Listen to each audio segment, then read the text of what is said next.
பட்டியலிடுகிறார்கள். 22 கட்சி கூட்டணி, 23 கட்சி கூட்டணி. எத்தனை கட்சி அந்த காங்கிரஸ் வேற கட்சி எங்களோட இருந்து அவங்க வந்துச்சு, ஏற்கனவே உங்களோட நின்றுச்சு. சாதகம் பார்த்து கல்யாணம் முடிச்சு வச்சாலே குடும்பத்தை சண்டை குழப்பம் நடக்கும். இன்னைக்கு காங்கிரஸுக்கு திமுகவுக்கு ஜாதக பொறுத்தவே இல்லை. ஜாதகத்துல 2 பேருக்குமே 7 ஓடிட்டு இருக்கு. இவங்களை திரும்ப சேர்த்து வச்சா இது திருமணமான ஜோடி நிற்குமா நினைக்குமா? 2 நாளோ 3 நாளோ உள்ளுக்குள்ள கருத்து முதல்ல ஆயிப்போச்சு. இந்த கருத்து முதல் என்ன செய்யாங்க? திமுக நிற்கிற இடத்துல காங்கிரஸ் காலவாரம், காங்கிரஸ் நிற்கிற இடத்துல திமுக காலவாரம். இது நடக்கத்தான் போகுது. இது சரி பண்ண முடியாது. இதை சரி பண்ணணும்னா இன்னொரு 5 வருஷம் ஆகும். காங்கிரஸ் திமுக பிரச்சனை தீர்க்க. ஏன்னா நம்ம கூட திமுக அவ்வளவு திட்டல. நம்ம அண்ணன் நம்ம மாநில எம்பி அப்படி பேசிக்கிட்டார். என்னை தொட்டேன்னா உடனே விடவே மாட்டேன். கடைசியா என்னை தொட்டேன்னா நான் சீரி பாய்வேன். எனக்கு எம்பி எல்லாம் ஒரு மயம் மாதிரி தேவையில்லை. கடைசியில இனிமே நான் நிச்சயம் பண்றேன். உன்ன ஆதரவோட நான் எம்பிக்கு போட்டுக்க மாட்டேன். நான் சொல்றேங்க மாநில சொல்லிட்டாருங்க. எங்க அண்ணன் தெளிவா இப்பதான் பேசியிருக்காரு, நிதானமா பேசியிருக்காரு, சிறப்பா பேசியிருக்காரு. அப்ப என்ன நடக்குதுங்க? காங்கிரஸுக்கும் திமுகவுக்கும் 7ஆம் பொருத்தமாக இருக்கிறது. அங்க இணக்கமான ஒரு குடும்ப சூழ்நிலை இல்லை. எப்படி குடும்பம் நடத்துவாங்க? கணவன் உறவுக்கும் மனைவி உறவுக்கு இருந்தால் எப்படி குழந்தை பெறும்? எப்படி ஒன்றாக இருப்பார்கள், ஒன்றாக வாழ்வார்கள், சந்தோஷமாக இருப்பார்கள். சந்தோஷமாக இருப்பதை போல் வெளியே காட்டிக் கொள்வார்கள், நடிப்பார்கள். அதுபோல்தான் காங்கிரஸ் இன்றைக்கு அறிவாலயத்திலே ஒரு நாடகத்தை திமுகவும் காங்கிரசும் நடத்தியிருக்கிறது. அங்கே ஒரு இணக்கமான உறவு கிடையாது காங்கிரசுக்கும் திமுகவுக்கும். அதிமுகவை விட திமுக கட்சியில பல பேர் இருக்கிறார்கள். எங்களை பொதுச்செயலர் எடப்பாடியார் தெளிவாக பல மீட்டிங்களை சொல்லியிருக்காரு, பல அறிக்கைகள் கொடுத்திருக்காரு, பல நேர்காணலையும் சொல்லியிருக்காரு, நிருபர் மத்தியிலும் பேசியிருக்காரு. நாங்கள் மக்களோடு கூட்டு வைத்திருக்கின்றோம், மக்கள் எங்களோடு கூட்டியிருக்கிறார்கள். திமுக செய்த சதி, திமுக ஆட்சியில் மக்கள் பாதிக்கப்பட்டிருக்கிறார்கள். அடித்தட்டு மக்கள், பாட்டாளி, உழைப்பாளி, தொழிலாளி அத்தனை பேரும் திமுக ஆட்சியால் இன்னைக்கு நடுத்தருக்கு வந்திருக்காங்க. 1000 ரூபாய் கொடுக்கிறேன், 1000 ரூபாய் கொடுக்கிறேன் சொல்லி கேவலப்படுத்துகிற நாட்டு மக்களை அசிங்கப்படுத்தி தாய்மார்கள் அசிங்கப்படுத்துகின்ற இந்த முதலமைச்சருக்கு தமிழ்நாட்டு தாய்மார்கள் தோல்வி என்ற பரிசை தர ரெடியா இருக்காங்க. 1000 ரூபாய் கொடுத்தே சொல்றாரு. வெக்கம் இல்லாம ஒரு குடும்பத்துக்கு 30,000 ரூபாய் செலவு இருந்துச்சுன்னா அதிமுக ஆட்சியில் இன்னைக்கு 80,000 செலவு, 50,000 குடிச்சு. அரிசி விலை கூடிச்சு, பருப்பு விலை, எண்ணெய் விலை, எள்ளு விலை, உப்பு விலை, எல்லா விலையும் கூடி போச்சு. கேஸ் சிலிண்டர் விலை எல்லா விலையும் கூடி 50,000 ரூபாய் கூட வருது. 30,000 ரூபாய் செலவான வீடு இன்னைக்கு 80,000 ரூபாய் செலவழிக்குது வீட்டு செலவுக்கு, குடும்ப செலவுக்கு. அதற்கு 50,000 லாஸ் ஆச்சு குடும்பத்துக்கு. 1000 ரூபாய் கொடுக்கிறேன், 1000 ரூபாய் கொடுக்கிறேன். 1000 ரூபாய் இன்னைக்கு எந்த குடும்பத்துக்கும் பெரிய சொத்தாக தெரியவில்லை. கரண்ட் புள்ளி 1000 ரூபாய் கட்டினவன் இன்னைக்கு 4,000 ரூபாய் கட்டான். இன்னைக்கு கூட கரண்ட் புள்ளி எதிர்த்து ஒரு செய்தி வருது, ஏற்றி ஆட்சி எதுன்னு தெரியல.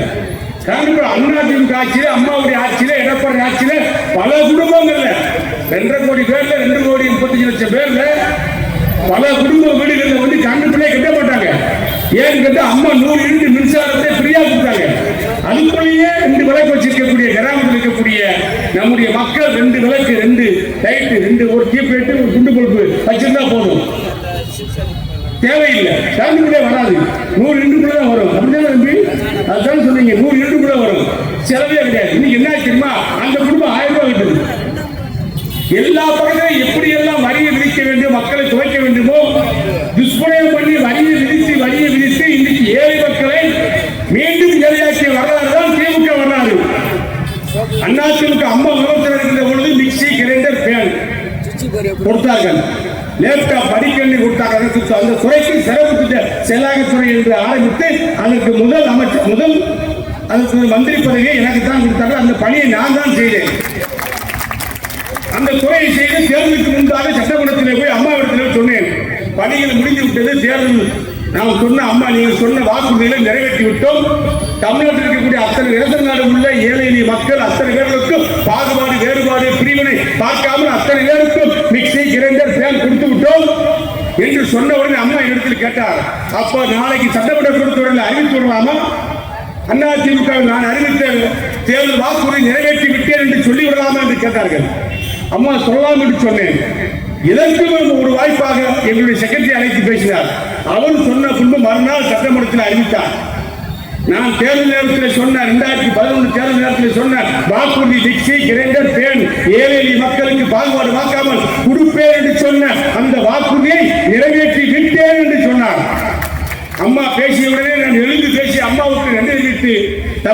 மக்கள் சார்பாகவும் விருதுநகர் மக்கள் சார்பாகவும் எனது துறையின் சார்பாகவும் நன்றி தெரிவித்து பேசியது இன்றைக்கும் சட்டமன்ற பதிவேட்டில் இருக்கு. சொன்ன வாக்குறுதியை நிறைவேற்றிய தலைவர் புரட்சித் அம்மா அவர்கள். இன்னைக்கு திமுக ஏதாவது செஞ்சிருக்கா? வீட்டு ரத்து பண்ணிருந்தாங்க, கொடுத்தாங்களா? எல்லோருக்கும் 1000 ரூபாய். இன்னைக்கு பாகுபாடு பார்க்கறாங்க, வேறுபாடு பார்க்கறாங்க, தகுதி பார்க்கறாங்க. சண்டை போட்டு 28 மாசம் 1000 ரூபாய் தாலி யாரும் கிடையாது, எந்த வீட்டுக்கும் கொடுக்கல. எடப்பாடியார் சட்டமன்றத்தில் போராடினார், சட்டமன்றத்தில் குரல் கொடுத்தார், திமுக ஆட்சியை நடுநடுங்க வைத்தார். திமுக முதலமைச்சர் ஸ்டாலினை நிறுத்தி கேட்டார். நீங்கள் சொன்னீர்களே 1000 ரூபாய் வீடுகளுக்கு கொடுப்போம், குடும்ப தலைவிக்கு கொடுப்போம், அவருடைய வங்கி கணக்கில் வரவைப்போம் என்று சொன்னீர்களே, ஏன் செய்யவில்லை என்று சொல்லி வழிமறித்து ஸ்டாலினை கேட்ட அடிப்படையிலே 28 மாதம் கழித்து 1000 ரூபாய் 70 லட்சம் பேருக்கு கொடுப்பதற்கு ஒத்துக்கொண்டார் ஸ்டாலின் அவர்கள். 28 மாதம் 2 மாதம் ஒண்ணுமே கிடையாது, 70 லட்சம். அதற்கு பின் 30 லட்சம் சேர்த்து 1 கோடி பேர். இப்ப 4 மாதத்துக்கு முன்னாடி 37 லட்சம், 1 கோடி 37 லட்சம் பேருக்கு முழுசா கொடுத்துருக்காங்களா? கடைசி நேரத்தில் பிலிம் காட்டுறாங்க, பணம் காட்டுறாங்க தேர்தலுக்காக.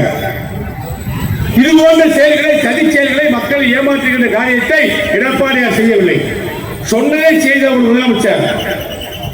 நீட்டால் ஏழை எளிய மக்கள், தமிழ்நாட்டு மக்கள், அரசு பள்ளி மாணவர்கள் கஷ்டப்படுகிறார்கள், டாக்டராக முடியவில்லை, மெடிக்கல் கல்லூரிக்கு செல்ல முடியவில்லை என்ற நிலை தெரிந்தவுடனே 7.5% குறிப்பா சொன்னாரு, 7.5% இடஒதுக்கீடு அரசாணை வெளியிட்டு ஏழை மக்கள், நடுத்தர மக்கள், பாட்டாளி மக்கள், படைப்பாளி மக்கள், உழவர் மக்கள், நமது பட்டாளி தொழிலாளர் மக்களும் டாக்டர் ஆவதற்கு தேவையான நடவடிக்கை எடுத்தவர் எங்களது பொதுச்சாளர், எங்கள் தலைவர் எடப்பாடியார். சொல்லாதே செய்தார். திமுக கேட்கவில்லை, போராடவில்லை. அதிமுக அமைச்சர்கள் கேட்கவில்லை, போராடவில்லை. சட்டமன்ற உறுப்பினர்கள் சட்டமன்றத்தில் கோரிக்கை எழுப்பவில்லை. படித்தவர், மிகப்பெரிய பட்டங்களை பெற்றவர் என்று சொல்லக்கூடிய அத்தனை அறிஞர்கள் வாழ்ந்த சட்டமன்றத்தில் எவரும் குரல் கொடுக்கவில்லை. சிலுவம்பாளையத்திலே பிறந்த ஒரு விவசாயி, சாதாரண மனிதன் எடப்பாடியாருடைய எண்ணத்தில் உதித்த அற்புதமான திட்டம் தான் 7.5% இடஒதுக்கீடு. 69% இடஒதுக்கீடு நிலைநாட்டி காப்பாற்றிய புரட்சித் அம்மாவுடைய தம்பி தளபதி என்று நிரூபிக்கின்ற வகையிலே எங்கள் எடப்பாடியார் 69% உள்புது இடஒதுக்கீடு உட்பட்டு 7.5% இடஒதுக்கீடு நிறைவேற்றி இன்றைக்கு 3000 பேர் தமிழ்நாட்டைச் சேர்ந்த தமிழச்சிகள், தமிழர்கள், அரசு பள்ளியில் படித்த மாணவர்கள் இன்றைக்கு டாக்டர் ஆயிருக்காங்க. அதுக்கு காரணம் அடித்த விட்டது யார்? ஒரு புரட்சி, கல்வியிலே ஒரு புரட்சி, பொருளாதாரத்தில் ஒரு மறுமலர்ச்சியை கொண்டு வந்த தலைவர் யார்? படிக்காத மேலை எங்கள் எடப்பாடியார். உண்டா இல்லையா? ஸ்டாலின் என்ன செஞ்சீங்க? மிகப்பெரிய அறிவு மேதாவிகளை வைத்திருக்கின்றோம், பட்டங்கள் பெற்ற பல சட்டமன்ற உறுப்பினர்களை வைத்திருக்கின்றோம் என்று சொல்லக்கூடிய திமுக இது போன்று ஏதாவது காரியம் செஞ்சிருக்கீங்களா? எடப்பாடியார் காலத்தில் ஒரே ஆண்டில் ஒரே கையெழுத்து 11 மருத்துவக் கல்லூரிகளை தமிழ்நாட்டுக்கு பெற்றுத் தந்த முதலமைச்சர் எங்களான எடப்பாடியார். ஒரு கல்லூரி முன்னால் கொண்டு முடிச்சா, திமுக ஒரு கல்லூரி, ஒரு காலேஜ், ஒரு மருத்துவக் கல்லூரி கொண்டு வர முடிச்சா? மக்கள் இருந்துச்சா, வகை இருந்துச்சா, செயல் இருந்துச்சா, திறமை இருந்துச்சா? கிடையாது. டெல்லியில போய் பேசி, சிறப்பாக பேசி, பிரதமரை பார்த்து, நிதியமைச்சரை பார்த்து, மத்திய சுகாதாரத்துறை அமைச்சரை பார்த்து பேசி 11 மருத்துவக் கல்லூரிகளை கொண்டு வந்து அதை கெட்டி பிடித்தவர் எங்களது அண்ணன் எடப்பாடியார். திமுக செய்ய முடியல. என்ன செஞ்சிருக்கீங்க நீங்க? உங்களுக்கு ஓட்டு கேட்டு வர்றதுக்கு வெக்கமா இல்லையா? நாங்க செஞ்ச திட்டங்களை தான் நீங்க சிக்க விட்டுருக்கீங்க. நாங்க செஞ்ச திட்டங்கள் இந்த இருக்கக்கூடிய NH7 போர்வேல் 4 வழி சாலையிலே மெடிக்கல் கல்லூரி, மருத்துவக் கல்லூரியை கொண்டு வந்தது எடப்பாடியார். கேட்டது கேட்டியார், கொடுத்தது எடப்பாடியார். உண்டா இல்லையா? நாங்கள் கட்டியதே நீங்கள் ரிப்பன் வெட்டினீர்கள். ஆட்சி மாறிய காரணத்தினால் நாட்டு மக்கள், சிவகாசி பகுதி மக்கள், விருதுநகர் பகுதி மக்கள் மறந்து விடுவார்களா? மருத்துவக் கல்லூரி யார் கொண்டு வந்தார்? அதிமுக ஆட்சியிலே 4 ஆர்ட்ஸ் காலேஜ், ஆண் பெண் படிக்கக்கூடிய, இருபாலர் படிக்கக்கூடிய ஆர்ட்ஸ் காலேஜ், கலை அறிவியல் கல்லூரி கொண்டு வந்தது யார்? அதிமுக, எடப்பாடியார். அம்மா அருப்புக்கோட்டையில ஒரு கலை அறிவியல் கல்லூரி, ஆர்ட்ஸ் காலேஜ், சாத்தூர்ல ஒரு கலை அறிவியல் கல்லூரி, சிவகாசியில விசுவலயம், நம்முடைய ஊராட்சி மன்ற தலைவர் லட்சுமி நாள் இருக்கக்கூடிய பகுதி, அந்த ESI பக்கத்துல மிகப்பெரிய ஒரு ஆர்ட்ஸ் காலேஜ் 10 ஏக்கர்ல அருமையாக கட்டிருக்கோம். 2700 பிள்ளைங்க படிக்கிறீங்க. 2700 பிள்ளைங்க 1000 ரூபாய் ஃபீஸ் கட்டி படிச்சுட்டு இருக்கு கல்லூரியில. உண்டா இல்லையா? செஞ்சது யாரு? சிலித்தூர்ல நம்முடைய சந்திரபாபா எம்எல்ஏ இருக்கும் போது அங்க கொண்டு வந்தோம். காலேஜ் நாங்க இருக்கும் போதே ஓபன் பண்ணியாச்சு, திறந்தாச்சு.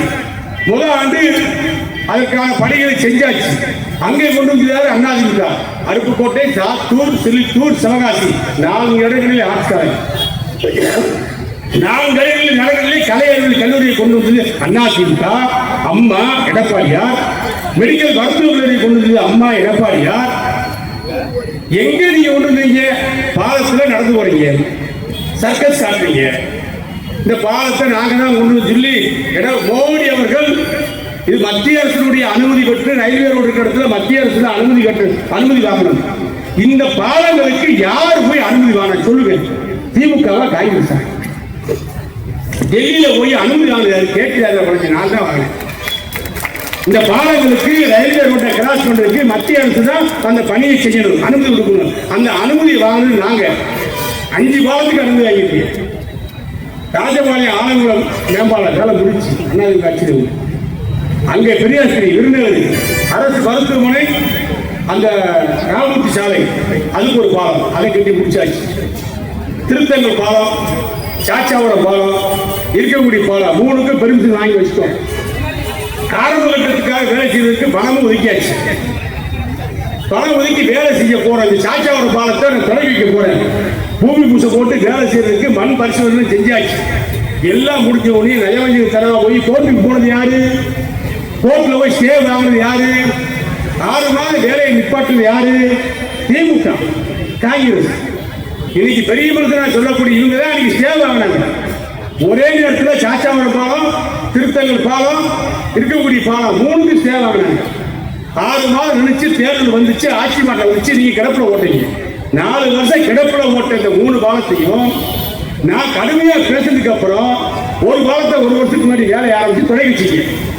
சந்தோஷம். இப்ப திருத்தங்கல் பாலத்தை தொடங்கி வச்சிருக்கீங்க, வேலையை ஆரம்பிச்சிருக்கீங்க. இதுக்கெல்லாம் திருத்தங்கல் பாலத்துக்கு 15 கோடி ரூபாய் நான் இருக்கும்போது வாங்கி கொடுத்த பண்டு இன்னைக்கு வரைக்கும் அங்க கிடக்குது. எங்க நீங்க புதுசா செஞ்சீங்க? நீங்க புதுசா ஏதாவது செஞ்சிருக்கீங்களா? புதுசா நீங்க இந்த நீதிமன்ற வளாகம் ஹைகோர்ட் மாதிரி இருக்கும், பாத்துருக்கீங்களா? வழக்கு ரொம்ப பிரச்சனை போனவங்க பார்த்துக்கலாம், அந்த சைடில் வேலை வெட்டி போனவங்க பார்த்துக்கலாம், அந்த குடும்ப வீடு இருக்கக்கூடிய பார்த்துக்கலாம். ஹைகோர்ட் மாதிரி ஏசி போட்டு புலிசார் வசதி செய்யப்பட்ட கோர்ட் இங்கே தான் இருக்கு. செஞ்சது யாரு? அதிமுக ஆட்சியில் எடப்பாடி செஞ்சாரு, கேட்டது யாரு? கேட்டியாரு கோர்ட்டு. இங்க ஆஸ்பத்திரிக்கு தேங்காய் திருச்சிப்படி நம்ம தான் கொண்டு வந்தோம். மகப்பேறு மருத்துவமனை நம்ம தான் கொண்டு வந்தோம். சிவகாசி கல்வி மாவட்டத்தை நம்ம தான் கொண்டு வந்தோம். எல்லாம் கொண்டு திருத்தங்கல் அரசு மருத்துவமனை கொண்டு வந்து நம்ம தான் கொண்டு வந்தோம். திருத்தங்கல் பஸ் ஸ்டாண்டை கொண்டு வந்து நம்ம தான் கொண்டு வந்தோம். சிவகாசி பஸ் ஸ்டாண்டை விரிவாக்கம் பண்ணி நம்ம தான் கொண்டு வந்தோம். நீ என்ன பண்ணீங்க? காங்கிரஸோ திமுகவோ சிவகாசி தொகுதிக்கோ விருதுநகர் மாவட்டத்துக்கோ என்ன பண்ணிருக்கு? 16 கால்நடை கிளை நிலையங்களை கொண்டு வந்தோம். ஒரு கால்நடை மருத்துவமனை கொண்டு வந்தோம். 15 கால்நடை மருத்துவம் கொண்டு வந்தோம். சிவகாசி தொகுதியில் 68, இந்த மாவட்டத்துக்கு 68 அம்மா மெடிக்கல்லை கொண்டு வந்தோம். எல்லாத்தையும் மூடி போட்டீங்க. செஞ்சது நாட்டு மக்களுக்காக, ஏழை எளிய மக்களுக்காக, படைப்பாளி உழைப்பாளிகளுக்காக திட்டங்களை தீட்டி சட்டங்களை போட்டு கட்டடங்களாக திட்டங்கள் நடத்தியது அதிமுக ஆட்சி, அம்மாவுடைய ஆட்சி, எடப்பாடி ஆட்சி. உண்டா இல்லையா? நீங்க என்ன பண்ணீங்க? எதையாவது சொல்லுங்க. நீங்க செஞ்சீங்க. பஸ் ஸ்டாண்டை நாங்க விரிவாக்கம் பண்ணோம். வேலை நாங்களே எல்லாமே பண்ணணும். பண்டு இன்னைக்கு தேர்தல் நடக்கின்ற வேலைகளுக்கு பண்டு வாங்கி கொடுத்தது நானு. இன்னைக்கு தாமிரபரணி தண்ணி வருது, அதுக்கு அடித்தளை விட்டு பண்டு வாங்கி 500 ரூபாய் 550 ரூபாய் பண்டு வாங்கி கொடுத்து வேலையை தொடக்கி வச்சது அதிமுக ஆட்சி. அம்மா தான் தொடக்கி வச்சாங்க. 2வது ஒரு ஸ்கீம் அதையும் நிறைவேற்றி கொடுத்தது அதிமுக ஆட்சி, எடப்பாடி சொல்லி 3 ஸ்கீம் வாங்கினேன். ராஜபாளையம் சிலுத்துக்கு ஒரு ஸ்கீமு, சிவகாசி மாநகராட்சிக்கு தனியாக ஒரு ஸ்கீமு, விருதுநகர் சாத்தூருக்கு ஒரு ஸ்கீம். இப்படி வாங்கணும். இதெல்லாம் பண்ணது யாரு? படிச்ச ஆளுங்களுக்கு தெரியும். இல்லைன்னா நீங்க தகவல் உரிமை சட்டத்தில் கேட்டு பாருங்க. இந்த ஸ்கீம் யார் ஆட்சியில் கொண்டு வந்து எந்த ஆண்டு கொண்டு வரப்படுதுன்னு கேளுங்க. அதிமுக ஆட்சியில் மந்திரி ஆட்சியில் வந்து எடப்பாடி முதலமைச்சர் உள்ள இதெல்லாம் வந்துச்சு. ஒரு 100 கோடி ரூபாயாவது சிவகாசி தொகுதிக்கு நீங்க கொண்டு இருக்கீங்களா? திமுக ஆட்சியில் 5 வருஷத்துல ஒரு 100 கோடி ரூபாயாவது கொண்டு இருக்கீங்களா? இந்த மாநகராட்சி பில்டிங் கொண்டு வந்து நான் அதில் கல்வெட்டு இருக்கியாது. அதுக்காகவே திருவாரூர் ஒரு பில்டிங் கட்டுறாங்க. அதை கட்டி முடிக்க முடியல. அங்க பேய் நடமான ஜாஸ்தி. கெட்ட விட மாட்டேன். கொத்தனார் வரணும் போன மயங்கி விழுகிறான், வாந்தி எடுக்கிறான். டாக்டர் போன ஏன் வாந்தி ஒண்ணுமே தெரியல. நைட்டு வேலை வச்சாங்க, 12 மணிக்கு மேல ஒரே சத்தம், பதட்டமாச்சு, உடனே வாந்தி எடுத்துச்சுங்க. பேய் இருக்கியா, அதுக்கு பேரு புள்ள புலி. 200 வருஷமா புதைச்ச இடத்துல போய் மாநகராட்சி பில்டிங் இருக்காங்க, அருமையா கட்டி வச்சிருக்கீங்க. ஏன் இங்க உனக்கு வேண்டாமா? 2-3 மாடி இருக்கு, 100 கவுன்சிலர் உட்காந்து மீட்டிங் போன காங்கிரஸ் கால் இருக்கு. எல்லாத்தையும் பார்த்து என் வீட்டை வச்சுட்டா பிளானே போட்டோம், கெச்சு போட்டோம். என்ன திமுக செஞ்சிருக்கீங்க? எதையாவது செஞ்சிருக்கீங்க? நீங்க வாரிகால ரிப்பேர் பாக்குறீங்க, தள்ளிவிட மாட்டீங்க. வாரிகால தள்ளுறது கூட உங்களுக்கு வழி கிடையாது, குப்பை எழுறது கூட உங்களுக்கு வழி கிடையாது. சிவகாசியை குப்பையாக்கி போட்டீங்க. சிவகாசி பஸ் ஸ்டாண்ட்ல இருந்து நெல்லுக்கடை புக் வரைக்கும் பாலம் கொடுக்கணும்னு சொல்லு. அரசு ஜீவோ காட்டு, பண்டு ஒதுக்கி சொல்லி ஜீவோ காட்டு, அரசாணையை காட்டு. உடனே நான் ஒத்துக்கிறேன், திமுக காங்கிரஸ் செஞ்சுட்டு சொல்றேன். இந்த பாலத்தை சொல்ற இதுக்கு பணம் கொடுக்குறது அதிமுக, நானு இதுக்கு சேகரித்து பண்ணி கொடுத்தது நானு. மத்தியில போய் ரயில்வே கிராசிக்கு அனுமதி வாங்கினது நானு. வேலையை காலதாமதப்படுத்துறது நீங்க. லேட்டாகி 4 விஷயங்கள் செஞ்சாப்பட மறந்துவோமா? நான் எல்லா மீடியாக்களையும் வந்துச்சு. ரயில்வே பாலம் அமைக்கிறதுக்காக நான் பார்த்தது, அன்னைக்கு இருக்கிற ரயில்வே போட்டோ பொறியாளர் வந்தது எல்லாமே வீடியோவா எங்கிட்ட இருக்கு, செய்தியிலே வந்திருக்கு. ஏன் இப்படி மாத்துறீங்க? பொய்யாச்சோட ரிங் ரோடுக்கு ஸ்கீம் போட்டு சிவாஜி முதலாளிமாருக்கெல்லாம் தெரியும். பெரிய முதலாளிகளை பேர சொல்லக்கூடாது. அவங்க இடங்களெல்லாம் நான் தான் கேட்டு வாங்கினேன். நானே 4 ஏக்கர் இடம் கொடுத்துருக்கேன். நமக்கு கமிட்டி பக்கத்தில் 4 ஏக்கர் இடமும் 4 கிணறு 29 லட்சம் தான் கவர்மெண்ட் கிடைச்சது. அந்த இடத்துடைய உண்மையான ரேட்டு 3 கோடி. முதல்ல நானே கொடுத்து அப்பதான் ரோடு வருவதற்காக. அதை காரணம் காட்டி எல்லா முதல் மட்டும் இடத்தை வாங்கி இன்னைக்கு ரோடு வருது. அதை காலதாமதப்படுத்துறது யாரு? நீங்க. நான் சவுண்டை கொடுத்து மேலே பேசி கலந்துட்டு அங்க இங்கன்னு பேசுறதுக்கு அப்புறம் இப்ப டெண்டர் விட்டு 1 கோடிக்கு வேலை. அதுல பாலங்களை குறுக்கு பாலங்களை போடவே இல்லை. சீக்கிரம் திறந்துட்டான்னு பாக்குறேன். எப்படி திறப்படி? நான் தான் திறக்கணும், நான் தான் திறக்கணும். இதான வீதி. பாலத்தை வேகமா திறந்தாங்க, லைட்டே போடாங்க. நீ லைட்டை போட போறியே, நான் எம்பி பண்ணி லைட்டை போடான்னு கேட்டதுக்கு அப்புறம் அவசரமா பழைய பைப்பை கொண்டு லைட்டை பண்ணிருக்காங்க. அதிமுக ஆட்சி எடப்பாடி முதலமைச்சர் வந்த உடனே நான் புது பல்ப் வாங்கி புது பைப்பை மாட்டி நல்ல லைட்டை போட்டு விட்டேன். லைட் ஏதாவது பாலத்தில் வெளிச்சம் தெரியா? ஒரு ஆக்சிடென்ட் கூட நடந்து வச்சுருந்தாங்க, 3 ஆக்சிடென்ட். ஏங்க லைட்டு போடுறதுன்னா லைட்டு போடுவான்னு கேட்டா பண்டு இருக்குதுங்களா? எங்கடா போச்சு பணம்? தமிழ்நாட்டு மக்களுடைய வரி பணம் எங்க போச்சு? கருணாநிதியுடைய வீட்டு குடும்ப சொத்தாகி போச்சு. ரூபாய் அப்படி பிளாங்க போச்சு. பிலிப்பா சொன்னாரு 5 லட்சம் கோடி கடை, 4 லட்சம் கோடி கடை, 75 வருஷமா வாங்கின கடை 4 லட்சம் கோடி. ராஜாஜி காலத்திலிருந்து எடப்பாடி காலம் வரை ஒரு 15 முதலமைச்சர் இருந்தாங்க. அவங்களும் சேர்ந்து வாங்கின கடை 4 லட்சம் கோடி. அண்ணன் அறிவு ஜீவி ஸ்டாலின் வாங்கின கடை 5 லட்சம் கோடி. 5 வருஷத்துல 5 லட்சம் கோடி. என்ன பண்ணீங்கன்னு கேட்டா யாருக்கு தெரியல. 5 லட்சம் கோடி வாங்க என்ன பண்ணீங்க? அர்ஜுன் சாமி யார்கிட்ட கேட்டு சொல்லுங்க. அவங்க சொல்லிட்டாங்க, கொண்டுட்டாங்க. அப்படின்னு பணத்தை பூரா என்ன பண்ணாலும் தெரியலைங்க. பூரா காவிரிலையும் வையிலையும் தூர்வாரம் சொல்லி கலைச்சாங்க. பணத்தை பூரா இப்படி ஆசிரியர் விட்டு போயிட்டாங்க. அதிமுக ஆட்சியில, அம்மாவுடைய ஆட்சியில எடப்பாடி முதலமைச்சர் இருக்கும்போது குண்டா நகர் காவேரி வைகை குண்டார் இணைப்பு தம்பி பேச்சாளர் பேசினாரு. நான் புதுக்கோட்டையில் போய் தொடங்கி வைக்கும்போது நான் கூட இருக்கேன் எடப்பாடியோட. குண்டார நான் தான் எடப்பாடி சொல்லி சேர்க்கிறேன் நம்முடைய மாவட்டத்துக்காக. காவிரி தண்ணியை கொண்டு வரதுக்கு காவிரி தண்ணி அப்படி குறுக்க கால்வாய் வச்சு கடல்ல போய் வீணா கிடக்கிற காவிரி தண்ணியை அப்படி புதுக்கோட்டை வழியா சிவகங்கை மாவட்டம், புதுக்கோட்டை மாவட்டம், கரூர் மாவட்டம், திண்டுக்கல் மாவட்டம், தேனி மாவட்டம், மதுரை மாவட்டம், ராமநாதபுரம் மாவட்டம், விருதுநகர் மாவட்டம், இந்த மாவட்டம் எல்லாம் பயன்படுவதற்காக அதை கொண்டு வர ஸ்கீம் 14,000 கோடி ஸ்கீம் போட்டு ஒதுக்கி ஒரு 1000 கோடிக்கு டெண்டர் விட்டு பணி நடக்குது. ஒரே நேரத்தில் 100 பொக்கலி, ஒரே நேரத்தில் 100 பொக்கலி ஒன்னோட வேலை இருந்துச்சு. என்கிட்ட ஆதாரம் இருக்கு, டிவி சேனல் ஆதாரம் இருக்கு. வேலை நடந்துச்சுங்க. ஆட்சி மாடம் வந்ததுக்கு அப்புறம் அப்படி போட்டாச்சு கிடப்பு. தண்ணி இல்லாம குடிக்க போறேன். கேட்காத போனாச்சு. நீஸ் பலராமனு லட்சுமி கருத்துமா குடிக்க போறோம். எல்லாரும் சேர்ந்து டிபார்ட்மெண்ட் மட்டும் குடிக்க போறாங்க. எல்லாரும் தண்ணி விட போகுது. விருதுநகர் மாவட்டத்துக்கு காவிரி தண்ணி வந்துச்சுன்னா இன்னும் விவசாயம் பெருகும், இன்னும் குடும்ப தட்டுப்பாடு, தண்ணீர் தட்டுப்பாடு இருக்காது. அதை கருத்து யாரு? திமுக ஆட்சி. எந்த நல்ல ஸ்கீமும் வரவில்லை. நான் எடப்பாடி முதலமைச்சர் பொழுது நான் ஒரு ஸ்கீம் சொன்னேன். தாமிரபரணி நம்முடைய சிவாஜி வரைக்கும் தாமிரபரணி தண்ணீர் கடலை போய் கலக்குது. வீணாக கலக்கக்கூடிய அந்த எட்டிஎம்சி தண்ணீரை திருப்பி நம்ம இந்த பகுதி சக்கரங்கள் வழியாக சிவகாசி வரைக்கும் விருதுநகர் வரை கொண்டு வந்தால் விருதுநகர் மாவட்டத்தில் 7 தொகுதியும் விருதுநகர், சிவகாசி, சாத்தூர், திருச்சி, அருப்புக்கோட்டை, சிலிப்பூர், ராஜபாளையம் 7 தொகுதிகளும் சிறப்படையும். நெல்லை மாவட்டம், தென்காசி மாவட்டம் இவைகளும் சிறப்படையும். தட்டுப்பாடு இல்லாத குடிநீர் கிடைக்கும், விவசாயம் செழிக்கும் என்று எடப்பாடி சொன்ன உடனே அதிகாரியை கூப்பிட்டார், பொதுப்பணித்துறை அதிகாரிகளை கூப்பிட்டார், நீர்வளத்துறை அதிகாரிகளை கூப்பிட்டார். ஒரு முதலமைச்சர் எப்படி இருக்கிறவர்களுக்கு உதாரணமாக எடப்பாடி இருந்தார். திட்டங்களை சொன்ன உடனே வாயால் கேட்டுக்கொண்டு, காதால் கேட்டுக்கொண்டு, வாயால் பேசி விடைபெற்றவர் கிடையாது எங்கள் தலைவர் எடப்பாடியார். அதிகாரி அழைத்ததற்கு சாத்தியக்கூறு உண்டா?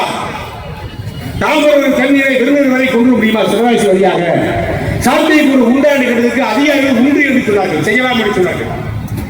ஒரு அற்புதமான ஸ்கீம். எந்த காலத்தில் எந்த சூழலில் காவிரி தண்ணீர் நம்முடைய விருதுநகர் மாவட்டம் வரைக்கும் வருகிறது, தாமிரபரணி தண்ணீர் நம்முடைய விருதுநகர் மாவட்டம் சிவகாசி வரைக்கும் வருகிறது சொன்னால் இந்த பகுதியிலே வெயில், இந்த பகுதியிலே தண்ணீர் தட்டுப்பாடு இருக்கவே இருக்காது. கொண்டாடாத கூட்டு குடித்திட்டம், மாணவர் கூட்டு குடித்திட்டம், தாமிரபரணி ஆற்று தண்ணீர் இப்படி வந்தால், காவிரி ஆற்று இப்படி வந்தால் நம்முடைய பகுதி, நம்முடைய விருதுநகர் மாவட்டம் செல்வ செழிப்பான ஒரு மாவட்டமாக உருவாகி இருக்கும். அதை கெடுத்தது யார்? ஒரு பெரிய ஸ்கீம் போட்டீங்களா? அதிமுக ஆட்சி அமைந்து 2021 தேர்தலில் எடப்பாடியார் மீண்டும் முதலமைச்சர் வந்திருந்தால் தாமிரபரணியில் வாய்க்கால் வெட்டி தண்ணீரை கொண்டு இருப்போம், காவிரியிலிருந்து வாய்க்கால் வெட்டி திருச்சி தொகுதிக்கு கொண்டு இருப்போம், விருதுநகர் கொண்டு இருப்போம். அதையெல்லாம் தடுத்து தெரியாத அதிகாரி உங்களிடத்தில், எங்ககிட்ட இருந்த அதிகாரி தானே உங்ககிட்ட இருந்தாங்க. அந்த அதிகாரி இடத்துல நான் கேட்டேன், ஏன் நிறுத்திக்கிட்டு சொல்லி. நான் என்ன செய்ய முடியும்? நான் முதலமைச்சர் செய்யக்கூடிய அதிகாரி. அவர்கள் இதையெல்லாம் வேண்டாம் என்று சொல்லி விளம்பர அரசியல் செய்கிறார்கள். விளம்பரத்தாலே இந்த ஆட்சியை நிலைநிறுத்த முயன்றவர் தான் இன்றைய முதலமைச்சர் ஸ்டாலின். ஒன்றுமே செய்யவில்லை, ஒன்றும் செய்யவில்லை. பட்டாசு சொல்லை முடங்குகிறார்கள். எதற்கெடுத்தாலும் பணம் திடீரென்று போவது. பட்டாசு ஆலைகளுக்கு பாமர மக்கள், ஏழை எளிய மக்கள், உழைப்பாளிகள் சாதாரண செருப்பு போட்டு போன, இந்த செருப்பு போட்டு உள்ள வந்து அதுக்கு ஒரு கேஸ், அதுக்கு ஒரு சஸ்பெண்ட். தூக்குவாளியை பைரஸ்ல கொண்டு வெளியே வச்சுட்டா போய் வேலை செய்ய முடியும்? சாப்பாடு தூக்குவாளியை கொண்டு உள்ள வச்சுட்டா தூக்குவாளி எப்படி உள்ள கொண்டு வந்து அதுக்கு ஒரு கேஸ், அதுக்கு ஒரு எஃப்ஐஆர், அதுக்கு ஒரு சஸ்பெண்ட். 1 மாதம், 1 மாதம் 2 மாதம் எதை எடுத்தாலும் 3ன்னா சிவாஜி தொகுதி பட்டாசு தொழிலாளர்கள், தீப்பெட்டி தொழிலாளர்கள், மற்ற தொழிலாளர்கள் சோறு எப்படி சாப்பிட? அதிமுக ஆட்சியிலே, அம்மாவுடைய ஆட்சியிலே, எடப்பாடி ஆட்சியிலே, 10 ஆண்டு கால ஆட்சியிலே 10 ஆண்டு அமைச்சர் இருக்கும் பொழுது பட்டாசு ஆலைகள் பாதுகாக்கப்பட்டது, தொழிலாளர்கள் பாதுகாக்கப்பட்டார்கள். ரயில் சொல்லி தொழிலாளர்களை உறிஞ்சவில்லை. தொழிலாளர்களை விரட்டுவது, கஞ்சா வைப்பதை போல, சாராய் வைப்பதை போல பட்டாசு ஆலைகளை பணிபுரியக்கூடிய என் தமிழச்சி பெண்கள் பயந்து ஓடினார்கள் அதிகாரிகளை பார்த்து. ஏன் ஓட வேண்டும்? அவர்கள் என்ன கலவாண்டார்களா? வேலை செய்வர்கள், அவர்கள் வேலை ஆபத்தில்லாத ஒரு வழிமுறையை சொல்லிக் கொடுங்க. அதற்குத்தான் பட்டாசு பயிற்சி மையத்தை நாங்கள் கொண்டு வந்தோம். பட்டாசு பயிற்சி மையத்தில் போர்மன்களை தேதிகளுக்கு சொல்லி அங்கே வேலைக்கு அனுப்பினோம். அதே முடியாது. பட்டாசு பயிற்சி மையத்தை முடியாது. விபத்து நடக்குதுன்னா அதுக்கு காரணம் அடிப்படையில் யாரு? திமுக ஆட்சி. கெடுத்தல் திமுக, பாதிக்கப்பட்டது மக்கள். இப்படி எல்லா வகையிலும் இந்த நாட்டு மக்களை சுரண்டி, நாட்டு மக்களை பாழாக்கி கஷ்டப்படுத்துகின்ற ஆட்சி திமுக ஆட்சி இனி வர வேண்டுமா? ஸ்டாலின் முதலமைச்சராக மீண்டும் வர வேண்டுமா என்பதை சிவகாசி பகுதியிலிருந்து ஆரம்பிப்போம், சிவகாசி தொகுதியிலிருந்து நாம் ஆரம்பிப்போம். நாட்டுக்காக, நாட்டு மக்களுக்காக ஒரு குறும்பை கூட செய்யாமல் வெற்றி விளம்பரம் ஒரு கார்ப்பரேட் நிறுவனமாக ஆக்கிவிட்டார் ஸ்டாலின். திமுகவை அண்ணா உருவாக்கிய திமுக, பேரறிஞர் பெருந்தகை அண்ணா உருவாக்கிய திமுக பேசி எழுத்தரவையும் சேவையும் உருவாக்கி இளைஞர்களை முடுக்கிவிட்டு ஆட்சியை பிடித்த அண்ணா இருந்த அந்த கட்சி, உருவாக்கிய கட்சி இன்னைக்கு ஒரு கார்ப்பரேட் நிறுவனமாக ஆகிப்போச்சு. அங்கே ஒரு எம்பி வேலைக்கு வந்தால் சம்பளம், மாசம் வருஷத்துக்கு 2 போனஸ், பட்டாசு ஆலையில் போனஸ் கொடுக்கிற மாதிரி திமுக கட்சியில 2 போனஸ் தராங்க. மெம்பரை சேர்ந்து வேலை செஞ்சா பொறுப்பு இருக்கக்கூடியவருக்கு 2 போனஸ். அங்கே வாக்குச்சாவடி முகவர் வேலை செஞ்சா தினசரி கூலி. யாரும் அங்கே இனாமாக வேலை செய்யவில்லை. திமுக யாரும் உண்மையாக உழைக்கவும் இல்லை. எல்லோரையும் பணத்தை கொடுத்து நாடகத்தை நடத்தி வெற்றி வரலாம் என்று எண்ணுகின்ற ஸ்டாலினுடைய கணக்கு, திமுக கணக்கு இந்த தேர்தலில் அடித்து ஒதுக்கப்படும். நிச்சயமாக திமுக ஆட்சிக்கு வருவது என்று நினைத்து கூட பார்க்க முடியாது. எப்படி வரும்? 22 கட்சி 30 கட்சி என்ன 50 கட்சி திமுக சேர்ந்தான் தெரியும். திமுக அத்தனை இடங்களிலும் 230 இடங்களிலும் எவ்வாறு கிடைக்கிற நிலைமையை தமிழ்நாட்டு மக்கள் உருவாக்கார்கள். 50 கட்சி சேர்ந்து என்ன செய்ய போறீங்க? அதிமுக தலைமையிலே மிக பிரமாண்டமான வலுவான கட்சிகள் அதிமுக, தமிழ்நாடு முழுக்க இருக்கக்கூடிய மிகப்பெரிய கட்சிகள், பாரதிய ஜனதா, அன்புமணி தலைமையில் உள்ள பாட்டாளி மக்கள் கட்சி, அண்ணன் டிடிவி தலைமையில் உள்ள அம்மா மக்கள் முன்னேற்ற கழகம், எங்கு பார்த்தாலும் இளைஞர்கள் நிறைந்த கூட்டணி கட்சி அதிமுக கூட்டணி இருக்கின்றது. எங்களை எதிர்க்கக்கூடிய துணிச்சல் திமுக கூட்டணி கட்சிக்கு கிடையவே கிடையாது. ஒரு வல்லமையான தலைமை எடப்பாடியார், ஒரு நியாயமான தலைவர் எடப்பாடியார், மக்களை நேசிக்கின்ற தலைவர் எடப்பாடியார், உண்மையை உறக்க சொல்கின்ற தலைவர் எடப்பாடியார். நேற்று 8 மணிக்கு சென்றவன் 8:30 மணி வரைக்கும் எடப்பாடியோட இரவு நேரத்தில் பேசிவிட்டு தான் சென்னையில் இங்கு வந்தேன். அவருடைய ஒவ்வொரு பேச்சிலும் நம்பிக்கை தெரிகிறது. டெல்லி அடிமையாகிவிட்டது. நாங்கள் அடிமை. எங்களை அடிமைப்படுத்துகிற சக்தி யாருக்கும் கிடைக்காது. புரட்சித் தலைவர் எம்ஜிஆர் உருவாக்கிய இயக்கம், புரட்சித் தலைவர் அம்மா வளர்த்த இயக்கம், புரட்சித் தலைவர் எடப்பாடியார் வளர்த்துக் கொண்டிருக்கிற இயக்கம். இந்த கட்சி யாருக்கும் எந்த தொழில் அடிமை என்பதே கிடையாது.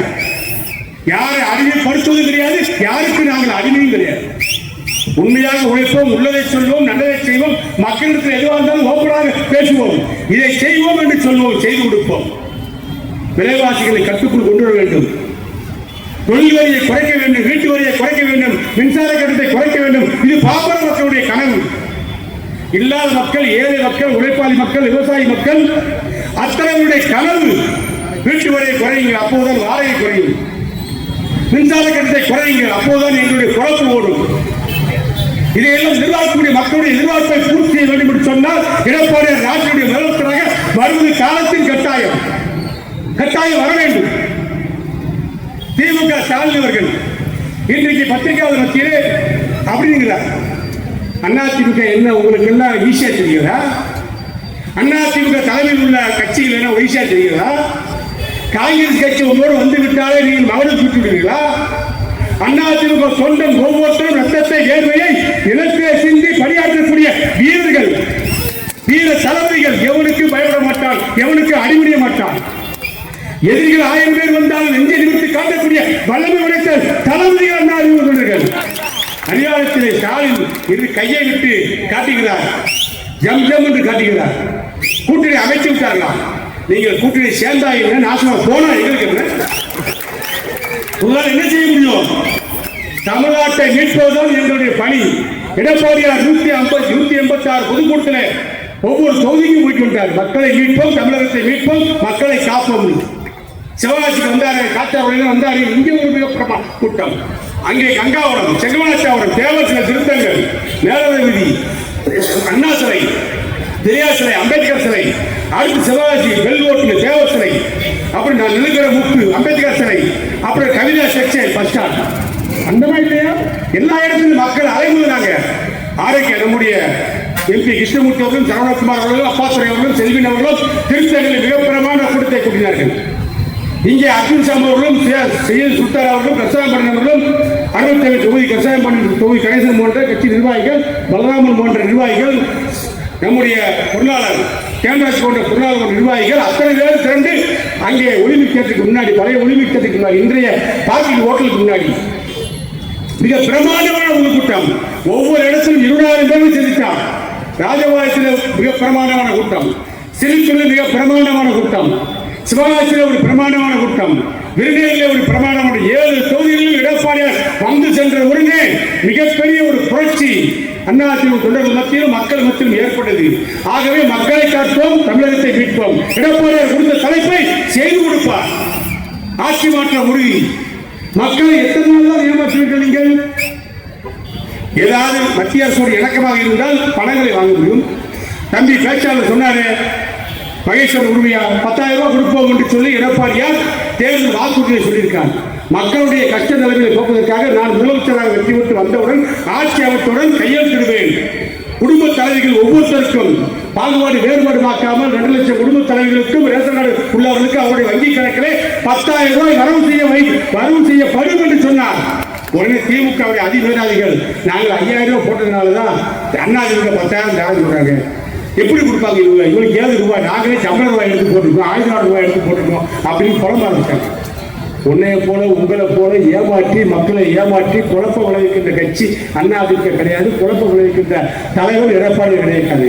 எடப்பாடியை கேட்டால் டெல்லி கொடுக்கும். நாங்கள் கொரோனா நேரத்தில் எடப்பாடி முதலமைச்சராக இருக்கிற பொழுது நான் ஒரு சேட்டை டீனரில் ஒரு சேட்டை நேற்று தினம் காலையில் போய் பார்த்தேன். வேற ஒரு விஷயமா அப்போ அதை சேட்டு பார்த்து சொல்றாங்க குஜராத் சேர்ந்தவங்க, உங்களுடைய ஆட்சி எடப்பாடி ஆட்சி 2 வருஷம் கொரோனா காலத்தில் அற்புதமாக பணியாற்றுவீங்க. மிகப்பெரிய சாவு முறை தமிழ்நாட்டில் அதை தடுத்த பெருமாள் உங்களுடைய முதலமைச்சர் எடப்பாடி அதை சேரும். தடுத்து நிப்பாட்டீங்க. 7 மக்களுக்கு சோறு போட்டீங்க. ரேஷன் கடையில் ஒரு அரிசி ஃப்ரீயா போட்டீங்க. அம்மா உணவுத்தில் சோறு ஃப்ரீயா போட்டீங்க. விலையில்லாமல் போட்டீங்க. மக்களை காப்பாற்றினீங்க. அம்மா உணவுத்தில் சாப்பாடு அங்க வாங்கிட்டு தான் போகணும். அதான் எடப்பாடியார் பாசலாக கொண்டு போய் கொடு. எல்லோருக்கும் சோறு ஓட்ட முதலமைச்சராக விளங்கியவர் எடப்பாடியார். கொரோனா காலத்தில் எல்லோருக்கும் ஊசி ஓட்ட, தடுப்பூசி ஓட்ட, மக்களை காப்பாற்றினோம். முடிந்தளவு இறப்புகளை குறைத்தோம். உன்னுடைய ஆட்சியில் இது கொரோனா போன்ற ஒரு நிலைமை வந்திருந்தால் எல்லோரும் செத்து மடிய வேண்டியதாக. வழியே கிடையாது, பிழைப்பதற்கு வாய்ப்பே இல்லை. எல்லா அமைச்சர்களும் கலெக்டரேட் போன எல்லா ஊருக்கு போனோம். மக்களிடத்தில் விழிப்புணர்ச்சி ஏற்படுத்தினோம், நம்பிக்கை ஏற்படுத்தினோம். கொரோனாவால் தைரியமாக இருங்கள், உங்களை காக்கின்றவர் கட்சி அதிமுக, பொதுச்சிறை அம்மாவுடைய ஆட்சி உங்களை பாதுகாக்கும் சொல்லி எடப்பாடி சொன்னதை சொன்னோம். அதே அந்த சேட்டு சொல்றார், குஜராத் சேட்டு. குஜராத்தில் கூட மரணம் அதிகம், வடக்க கூட மரணம் அதிகம். ஆனால் தமிழ்நாட்டில் கொரோனா நேரத்தில் 2 வருஷம் அற்புதமான ஆட்சியை நடத்தி யாருன்னு சொன்னால் எடப்பாடியா. இதை நான் சொல்லவில்லை, ஒரு தமிழ் சொல்லவில்லை, குஜராத்தை சேர்ந்த ஒரு மார்வாடி சொல்கிறார். ஏன்னு சொன்னால் 30 ஆண்டுகளாக தமிழகத்தில் தொழில் செய்து வருகின்றார். கீழே அவர் பார்த்ததை கேட்டதை சொல்கிறார். இப்படி மக்களுக்காக பணி செய்யக்கூடிய தலைவர் எடப்பாடியார். அவரை பற்றி பேசுவது, அவர் காலையில் கொண்டு வந்தார். அவருக்கு நேரம் சரியாக இருந்த நேரத்தில் அவர் எல்லோரும் நாங்கள் ஏற்றுக்கொண்டு கட்டாயப்படுத்தி முதலமைச்சர் பதவியை உட்கார வைத்தோம். அதை சரியாக செய்து சரித்திரத்தில் இடம்பெறக்கூடிய ஒரு முதலமைச்சராக தன்னை உருவாக்கி கொண்டார். அதிமுக கட்சி இன்னைக்கு இருக்குன்னு சொன்னா அதுக்கு காரணம் யாரு? எடப்பாடியார். உண்டா இல்லையா? எத்தனை பேரு நான் தான் அதிமுக, நான் தான் அம்மாவுடைய வாரிசு சொன்னவங்க நீ திமுக போயிட்டு இருக்காங்க. இதுவே அம்மா சொன்னாங்களா? எனக்கு பின்னாலும் அனைத்து அதிமுக 100 ஆண்டுகள் ஆளும் வாழும் என்று சொன்ன புரட்சியாளர் அம்மா எங்க? சட்டமன்றத்தில் அம்மா இறப்பதற்கு முன்பாக கலந்து கொண்ட கடைசி பட்ஜெட் தொடர்ல அம்மா பேசினாங்க, எனக்கு பின்னாலும் அதிமுக 100 ஆண்டுகள் ஆளும் தமிழகத்தில் வாழும் என்று சொன்ன தலைவருடைய தொண்டர்களா நீங்கள்? அதிமுக தொண்டர்களை பாதியிலே நட்டாற்றில் விட்டுவிட்டு பையில வச்சிருந்த அம்மாவுடைய படத்தை எடுப்பது, காரில் வைத்திருந்த அம்மாவுடைய படத்தை எடுப்பது, திமுகவுக்கு ஓடி பதவி சூட்டிற்காக ஓடி மறைவதென்ற பணியை செய்கின்றீர்கள். எடப்பாடியார் அப்படி போனாரா? அப்படி தன்னை மாற்றிக் கொண்டாரா? இந்த இயக்கத்திற்காக, அம்மாவுடைய கொள்கைக்காக, இந்தியாவுடைய கொள்கைக்காக, லட்சியத்திற்காக ரத்தம் சிந்தி ஏழை சிந்தி உழைக்கின்ற ஒரு உன்னதமான தலைவர் தான் எங்கள் தலைவர் எடப்பாடியார். அவர் பக்கத்தில் நியாயம் இருக்கிறது, நேர்மை இருக்கிறது. எல்லா எளிய மக்களும் என் சொந்தங்கள். வலியவர்கள் அத்தனை பேரும் என்னை வணங்கலாம், நான் அவர்களை வணங்கலாம், அவரோடு கைகொடுக்கலாம், கைகோர்த்து செல்லலாம். ஆனால் எளியவர்கள், ஏழை மக்கள் எனது சொந்தங்கள் என்று சொன்ன எங்கள் தலைவர் எடப்பாடியார் எங்கே? ஏழை மக்கள் மீது வரி சுமத்தி அவர்களை நாசமாக்கி அவர்கள் குடும்பங்களை சிதைத்துவிட்ட திமுக கட்சி எங்கே? திமுக தலைமை எங்கே? வாக்காளர்களே, சிவகாசி தொகுதியுடைய வாக்காளர்களுடைய மக்களே, சிந்தித்து பாருங்கள். தகவல் உரிமை சட்டத்தின் வாயிலாக கேளுங்கள். இந்த பாலம் யார் கொண்டு வந்தது? திருத்தங்கள் பாலம் யார் கொண்டு வந்தது? எப்போ அனுமதி பெறப்பட்டது? இடைத்தட்டு காலத்தில் நடைபெற்றது என்ன? ஏன் நிப்பாட்டினார்கள்? கிளை விளக்கங்கள். இந்த ரிங் ரோடு வருது, ரிங் ரோடுக்கு யார் அடித்தல் அமைத்தது? அதற்கு பணம் கொடுத்தது யார்? பணம் ஒதுக்கியது எந்த ஆட்சி? அதை காலதாமதப்படுத்தியதுதான் திமுக. ஒன்றுமே செய்யாமல் ஒருத்தர் சாதாரணமாக இருக்கக்கூடியவர்களை அணுக முடியுமா? பார்க்க முடியும். வீட்டு கதவு எப்போது நடந்திருக்கும் ஏழைகளுக்காக. இல்லாத மக்களுக்காக, படைப்பாளிகளுக்காக, பாட்டாளிகளுக்காக, பட்டா தொழிலாளர்களுக்காக எனது வீட்டினுடைய கதவு எப்போதும் திறந்திருக்கும். எனது படுக்கை அறை வரை வந்து கூட ஒரு சாதாரண தொண்டு அமர்ந்து கொண்டு, கட்டில் அமர்ந்து கொண்டு என்னிடத்தில் பேசலாம், பிரச்சனை சொல்லலாம். உங்களை பார்க்க முடியுமா, பேச முடியுமா, பழக முடியுமா? ஒரு கல்யாண பத்திரிகை உங்களிடத்தில் வைக்க முடிகிறதா? உங்கள் கட்சியை சேர்ந்தவர்கள் ஒரு திருமண அழைப்புகள் கொடுக்க முடிகிறதா? ஒரு காவிரி விழா அழைப்புகளுக்கு எங்கேயாவது போறீங்களா? ஓட்டு வாங்குவதற்கு மட்டும் ஏமாற்றுகிற நாடகத்தை இனிமேல் தமிழ்நாட்டு மக்கள், சிவகாசி பகுதி மக்கள் ஏற்றுக்கொள்ளவே மாட்டார்கள். நான் பொறுப்பில் இருந்தாலும் சரி, இல்லை என்றாலும் சரி, இன்றைக்கு பதவி கிடையாது, பொறுப்பு கிடையாது. ஆனால் பொறுப்போடு நடந்து கொள்கிறேன். நீங்கள் பொறுப்பில் இருக்கிறீர்கள், ஆனால் பொறுப்போடு நடந்து கொள்கிறீர்களா? ஏழை எளிய மக்கள், சாத்தாவூர் பகுதி மக்கள், ஆணையர் பகுதி மக்கள், இந்த பகுதி சேர்ந்த கிராம மக்கள் யாராவது போய் உங்களை பார்க்க முடியுமா? யாரிடத்துல சென்று சென்றிருக்கிறீர்களா? எத்தனை ஊர், எத்தனை கிராமம், எத்தனை ஒரு பஞ்சாயத்து, எத்தனை குக்கிராமம் உங்களுக்கு தெரியுமா? நீங்கள் முட்டாள் ஆணை அறிவீர்கள். நீங்கள் ஏழைகளை பற்றி சிந்திக்க மாட்டீர்கள். இல்லாத மக்களுடைய வைத்தியத்தில் உங்களுக்கு தெரியாது. பணக்காரனுடைய கனவுகளை நனவாக்க துடிப்பீர்கள். ஏழைகளுடைய வயிற்று பசியை போக்குவதற்கு உங்களுக்கு நேரம் கிடையாது, காலம் கிடையாது. அது அதிமுக கட்சியால் தான் முடியும், கேட்கிற பாலாஜியால் தான் முடியும். ஏன்னு சொன்னால், நான் ஒரு பட்டாசு தொழிலாளி, தீப்பெட்டி வேலை பார்த்தவன், அச்சகத்துறையை வேலை பார்த்தவன். சிவகாசி பகுதியில் ஆப்செட்டு, பட்டாசு, தீப்பெட்டி, கால்கடல், இதுதான் ஃபேமஸ். இத்தனை தொழிலையும் நான் பார்த்திருக்கேன். அதில் உள்ள கஷ்டங்கள் எனக்கு தெரியும், அதில் உள்ள துன்பங்கள், பேர்கள் எனக்கு தெரியும். ஆகவே இந்த தொழிலை பாதுகாக்க வேண்டும் சொன்னால் என்னை போன்றவர்களால் தான் முடியும். ஒரு புது பணிக்கு வரக்கூடியவர்கள், ஒரு அரசியல் பதவிக்கு வரக்கூடியவர்கள், ஒரு மக்கள் பதவிக்கு வரக்கூடியவர்கள் மக்களை சந்திக்க வேண்டுமா இல்லையா? தேர்தல் வந்தவுடனே 6 மாசமாக யூடியூப்ல செய்தி போடுவீர்கள்.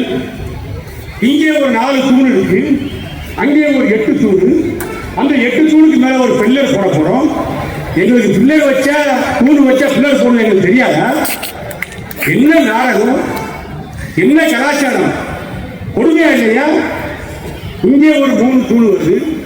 இந்த டிராபிக்கை நாங்கள் க்ளோஸ் பண்ணி விட போறோம். நீ க்ளோஸ் பண்ணி 10 நாள் உடனே க்ளோஸ் பண்ணி விட்டுறாங்க. திமுகவுக்கு வேலையே கிடையாது. மோடி ஏற்கனவே திருத்தேர்தல் ரயில்வே பாலத்துக்கு அடிக்கல் நாட்டியார், திரும்ப வந்து மந்திரி அடிக்கல் நாட்டார். என்னையா நாடகம்? நாடகத்துக்கு ஒரு அளவே இல்லையா? பணம் வாங்கி கொடுத்தது 4, அனுமதி வாங்கி கொடுத்தது 4, அடிக்கல் நாட்டுறது மோடி, பேர் வாங்க நினைக்கிறது திமுக. நடக்குமா? தமிழ்நாட்டு மக்கள், சிவகாசி பகுதி மக்கள் விழிப்படைஞ்சிருக்காங்க, முடிச்சுக்கிட்டு இருக்காங்க. யாரும் உறங்கல. எந்த பட்டாள தொழிலாளியை கூட கேளுங்க, யாராவது உண்மையை தொழில் பண்ண முடியுதா? தொழில் செய்ய முடியுதா? எல்லா பிரச்சனை, எல்லா பட்டாசாலையும் மூடுறீங்க. நான் சவுண்ட் விட்டுருக்க கூட 1000 கடைக்கு அங்கே விட்டீங்க. இப்ப சொல்ற கேட்டீங்க, அதிமுக ஆட்சியாளர்களுடன் நீ மூடப்பட்டிருக்கின்ற பட்டாசாலைகள் அன்று இரவே திறந்து விடப்படும்.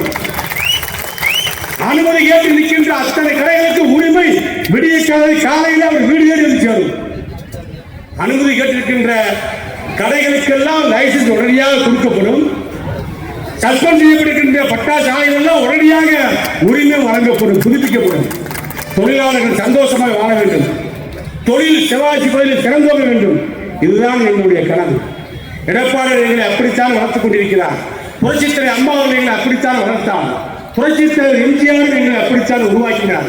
ஆகிய அதிமுக என்பது ஏழைகளுக்கான கட்சி, உழைப்பவர்களுக்கான கட்சி, உண்மையான கட்சி, மக்களுக்கான கட்சி, மக்களுடைய உரிமைக்காக போராடுகின்ற கட்சி. ஆகவே வந்திருக்கின்ற தாய்மார்கள், பட்டாசு தொழிலை பணியாற்றக்கூடியவர்கள் வந்திருக்கின்றீர்கள், தீப்பெட்டி ஒட்டக்கூடியவர்கள் வந்திருக்கின்றீர்கள். பெண்கள், நம்முடைய பெண்கள் வீடுகளிலே சாயங்காலம் 6 மணி 7 மணிக்கு போனால் 2 காலை நீட்டி வைத்துக் கொண்டு, அந்த குச்சியை எடுத்துக்கொண்டு 2 காலுக்கு மேலே வைத்துக் கொண்டு, கட்டையை வைத்துக் கொண்டு அந்த குச்சியை அடுக்குவதும், அதை திரும்ப அந்த கட்டையில் அடுக்குவதும், அதை குலுக்கி அதை கெட்டி காலையில் எடுத்துக்கொண்டு போய் திருப்பி அதை கொடுக்கிற பணியெல்லாம் செய்கின்ற தாய்மார்கள் இருக்கின்றீர்கள். உங்களை கைகூப்பி கேட்கிறேன், சிந்தித்து பார்க்க வேண்டும். ஒரு நிமிஷம் நாம் தவறு செய்வோம் சொன்னால் 5 ஆண்டுகள் நம்மை பழிவாங்கி விடுவார்கள் திமுக கட்சி சேர்ந்தவர்கள். நீங்கள் விழிப்போடு இருக்கிறீர்கள். நாங்கள் கிராமங்களுக்கு சொன்னால் உங்கள் படுகின்ற கஷ்டங்களை எங்களிடத்தில் சொல்கின்றீர்கள். இதே கஷ்டங்கள் இனி வராமல் இருக்கணும் சொன்னால் ஆட்சி மாற்ற வேண்டும்.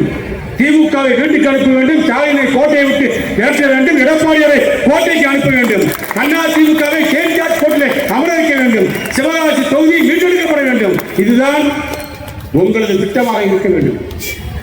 வந்திருக்கின்ற வாக்காளர்கள் இயக்கத்துடைய முக்கியஸ்தர்கள் அத்தனை பேருடைய கரங்களையும் பிடித்துக் கொண்டு நான் இருக்கிறேன். சில நேரங்களில் நாம் தவறு செய்து சொன்னால் 5 ஆண்டுகள் நம்முடைய வாழ்க்கையை கேள்விக்குறியாகிவிடும். என் மீது உங்களுக்கு சிறு கோபம் இருக்கலாம். அன்றைக்கு ஒரு நாள் இவரை பார்க்க வந்தேன், மந்திரியாக இருக்கின்ற பொழுது லெட்டர் கேட்டு கொடுக்கவில்லை என்று கொடுத்துள்ளலாம். என்னிடத்தில் நேரடியாக கவனத்துக்கு வந்திருந்தால் எந்த சிபாரிசு லெட்டர் கொடுப்பதற்கு மயங்கியது கிடையாது, தயங்கியது கிடையாது. ஐயப்பன் கோயிலுக்கு போனா கூட 1000 லெட்டர்ல ஏற்க முடியும். இன்னைக்கு ஐயப்பன் கோயிலுக்கு போறதுக்கு லெட்டர் போறதுக்கு எந்த மந்திரிக்கும் வழி இல்லை. ஐயப்பன் கோயிலுக்கு போறதுக்கு இங்கிலீஷ் டைப் படிச்சு 1000 லெட்டர் கூட வந்துருக்கு. ஏன் லெட்டர் போனாலே உடனடியாக ஃப்ரீயா தமிழ்நாட்டுக்கார தமிழ்ல போய் சாமி கொடுத்து. இன்னைக்கு எந்த அமைச்சருக்கு நம்பிக்கை கிடையாது, சாமி கும்பிடுறது கிடையாது, நான் கையெழுத்து போறது கிடையாது. இப்படி நாங்கள் உண்மையாக உழைத்த மக்களுக்காக. ஆகவே நீங்கள் புரிந்து கொள்ள வேண்டும், இயக்கத்துடைய முக்கியஸ்தர்கள் புரிந்து கொள்ள வேண்டும், மக்களுக்கு விளக்க வேண்டும். யார் வேண்டும் சிவகாசி பகுதியிலே, தமிழ்நாட்டுக்கு யார் வேண்டும் முதலமைச்சராக என்ற விவரங்களை எடுத்துச் சொல்லுங்கள். அதிமுக ஆட்சியை கோட்டை கொத்தளத்தில் அமர வைங்கள், திமுக ஆட்சியை வீட்டுக்கு அனுப்பி சொல்லி நன்றி கூறி அம்மாவுடைய பிறநாள் விழாவிலே நன்றி கூறி விடைபெறுகின்றேன். நன்றி, வணக்கம்.